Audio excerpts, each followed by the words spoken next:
Right, well I'm going to do a little bit of work around the front of the car now, migrate from my rear where I've been putting a bit of effort in lately.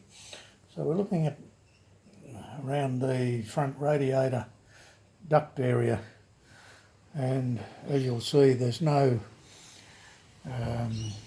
Valance mounting piece there at all. Can't even see where it's been, but anyway, we've got to have one, so I'm going to make one of those and see how that goes. I've got a bit of a plan for that. Down the bottom section there's some lead fill, and also up a little bit higher on that side. Probably see that there. That's a lead fill. So there's obviously been some damage there at some stage of the game. The other side, there's nothing really to speak of. There's a little bit of lead just there, but the rest of it's all quite sound. I bought a new duct panel, but I'm inclined to think that this one might be okay. It's got a little bit of a raised crease through there, not a great deal, around to there actually, but the rest of it's quite okay. It's not rusty or anything. And if we go and have a look up in that area, you can see a weld going across there, which would be the reason for that lead fill being in the front of it. But apart from being dirty and whatnot, it's quite acceptable, really. All of that just needs a good rub down and a little bead blast, I'd say. All that part of across the top there of the grill area is all quite good. Broken away a bit there, and likewise on the other side there, but no big drama. Yeah, so time to do a little bit on the front, so I'll keep you posted on how we progress along with that.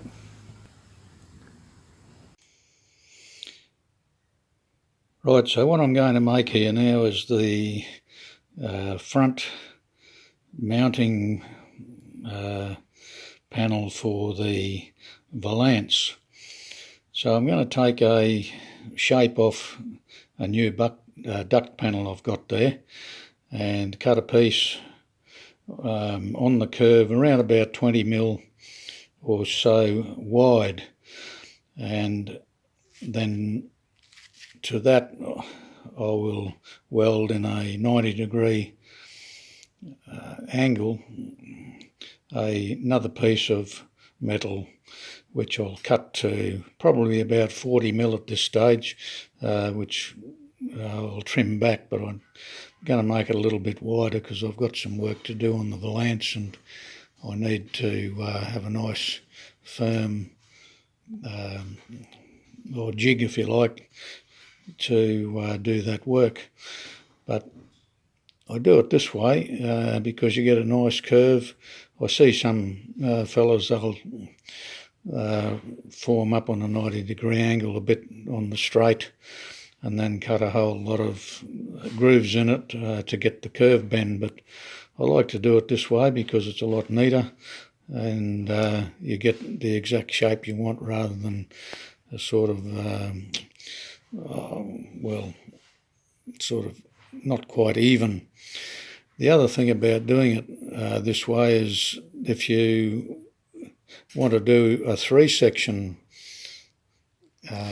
piece, as you would if you were, say, repairing the... We'll go down here.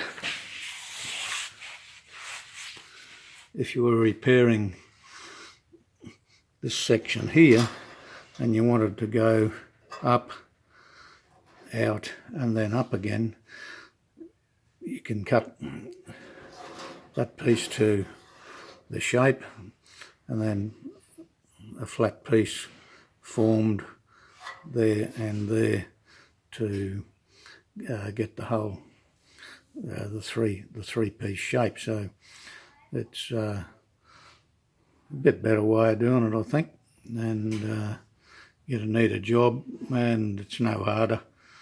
So I'll show you what we end up with there on the Valance mount.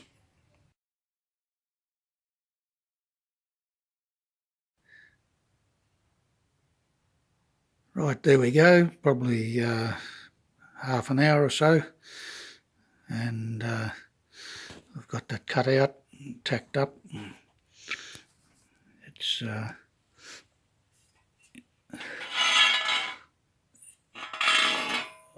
all to shape.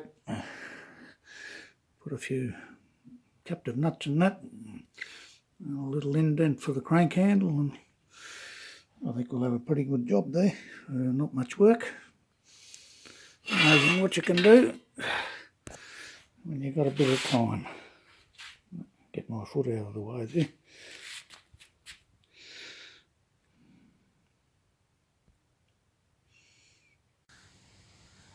Right, there's all that welded all up now.